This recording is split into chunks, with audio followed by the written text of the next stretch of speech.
petrol costs and other overheads have pushed taxi fares beyond the reach of many, but black cabs remain the easiest and quickest way of getting around London. And although cab sharing isn't a new idea, the Consumers Association is confident that this time the Home Office will bow to public demand and agree to a pilot scheme.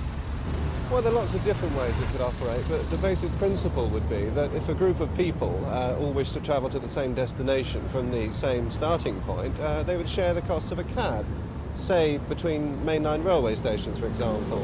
It's conceivable that a notice could be put up at Charing Cross Station saying Paddington Station, that anyone who wanted to make that trip could team up with other people and share the cost of a cab.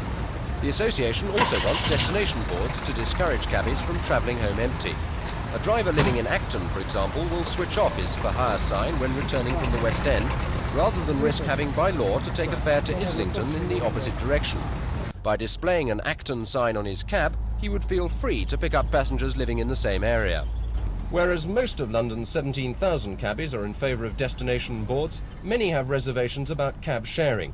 4 people in a single cab paying just the one fare would mean even less money circulating in a business where many claim profit margins have already been cut to an absolute minimum.